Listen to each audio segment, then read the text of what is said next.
James Harrison here to go through another tote. I just took the lid off. There's the lid for it. This is a different than what I had a minute ago, or the last one I posted.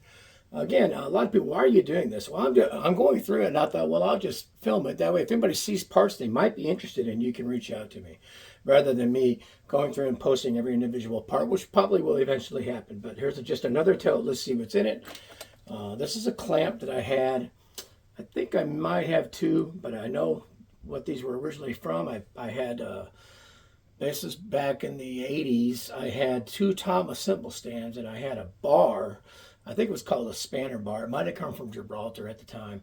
And you could do it across the front, and I mounted my toms off of that. And that's pre-cage.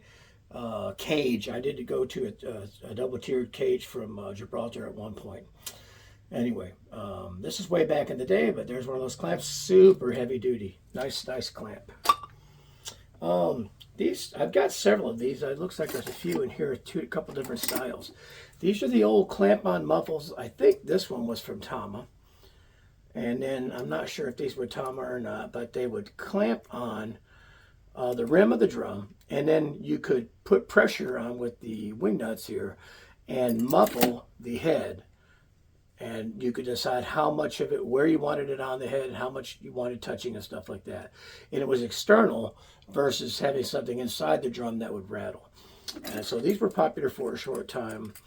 I think I probably have 2 or 3 of these and a couple of these.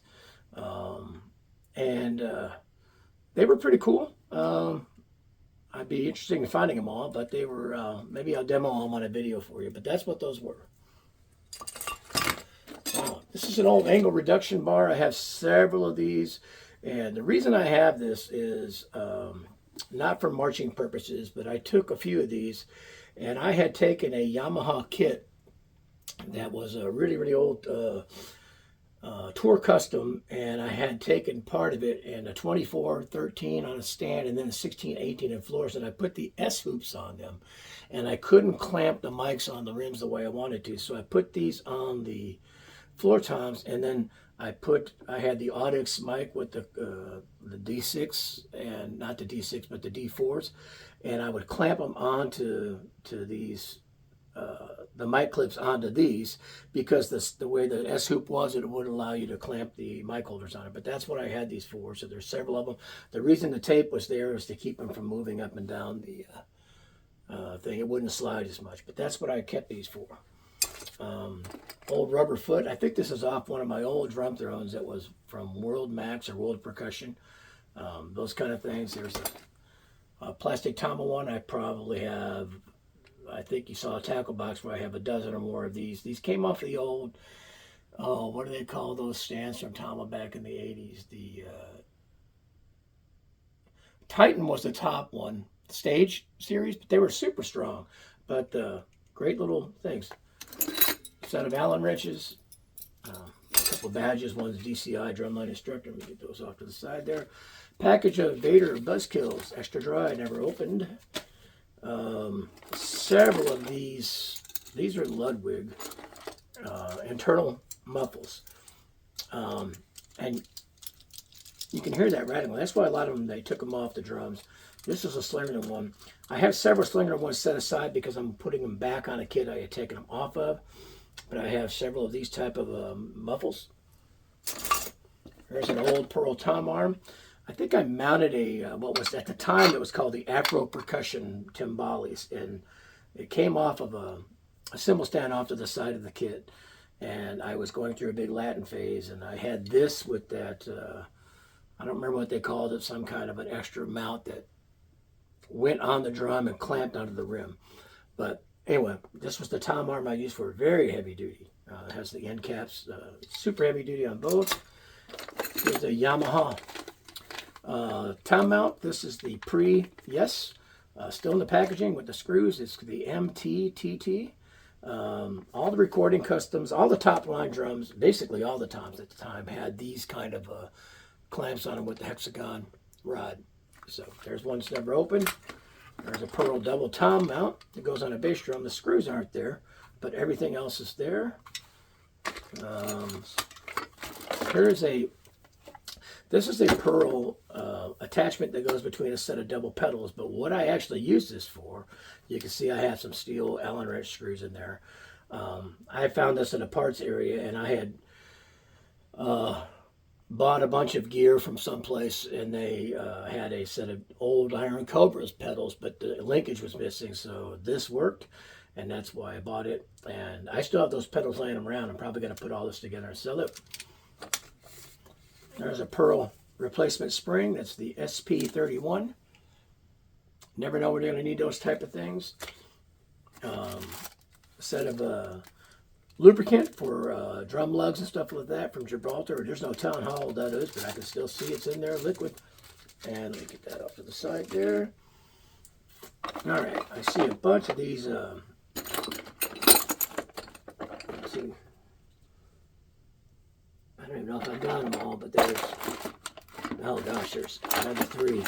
Several of these rubber feet that I can't remember if these were Tama or Pearl, and they would go on the bottom of a floor tom to get the drum isolated up. Let me give you the inside of it, to get the drum off the floor and have a little spring action to it and let the drum resonate more. And I put these on those Yamaha floors, and they were 16 and 18, and so that's why 6 of them are here. And I probably had them on another set as well, and then I probably sold the set or something. I know I sold that one Yamaha, and I took all these back off and put the originals back on. So there's 9 of them here, and I probably have more. But these are actually great items regardless of who makes them. They allow the drum to sustain more. Interestingly enough, it's so funny that people want everything to sustain the drums, rims mounts and isolated mounts and floating floor tom legs and everything to make the drum sustain more, and then they put gels and everything like that on it to deaden the drum. So it's kind of counterproductive, but I feel like on a lot of the really old vintage drums that might be a little dead, these bring them to life a little bit. So that's why I have those. Several beaters in here. I don't know what that one is. Probably just generic. That's certainly more generic. There's a Danmar maple beater, never been opened. My favorite beater, the Vader Heavy Felt. I like this beater because it's big, it's weighty, but beefy, but it also brings a lot of bottom out of the drum. It still gives you a good attack. This is an interesting beater from Dorsey Music in Boise, Idaho, and I have 2 of these. I don't know where the other one is. They're made of rubber. They're very bouncy. And they're good for jazz stuff, but it's really hard to bury the beater. You have to play off the head. But it's an interesting sound for a lot of small group jazz thing. I think it's a pretty cool beater. So, but it's like a Super Ball almost, if that makes any sense. It's called the Ultimate Beater, and it's a Boise phone number, so I don't know who made this, but I remember I got a couple of them. A couple of ball L-rods. I think these came from a Tama stand. So if anybody's looking at parts, there's something like that. There's an old Tama clamp.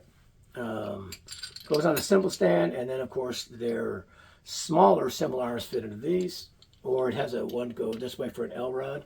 You can do that. This is an interesting thing. I think this was a Terry Bozzio item, and there was a shaker, and I think there's another one that might be tambourine jingles or something. Let me grab a beater here. And what it does is it would go over your bass drum beaters, and then you'd use a drum key to tighten it, and then when you played, you'd have that little shaker sound. More rubber feet. This one's definitely a Pearl. I don't know what it is, but it would fit the bottom of a lot of the drum thrones where they get worn out. There's another one of those like heavy duty World Max. A rubber piece that goes on a bass drum hoop. Sticker from Rudimental Drummers. That's probably really old. That's a Nightlight. It's got several double-ended slinger and lugs. I probably have enough of these to be a set. They also have a plate on the back. That's obviously what these plates are right here.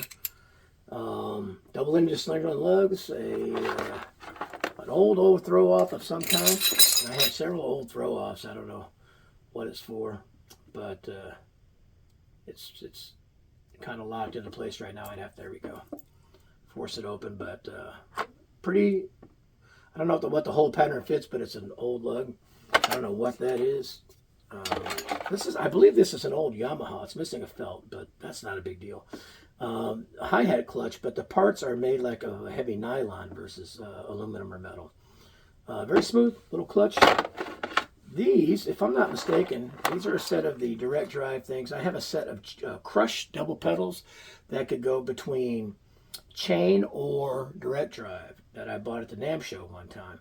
And I used them for a long time. I went back to using the Yamaha Flying Dragons. I still have the crushed pedals, but they could be direct drive or chain. Nice pedals though. And anyway, these are the linkages to turn them to direct drive, I believe. Old slam pad. That's from sunglasses. And looks like old earplugs of some kind. Random washers and things like that. So there's another tote. And like I said, I have several of these. So I'll be going through and organizing this stuff out. So I open up one tote. It is all lugs. Another one is all rubber feet. Another one is all, it's more specific instead of just random, I guess you would say. So that way I know that as I'm looking for parts, I can easily find them or organize them to sell them. So that's why I've been doing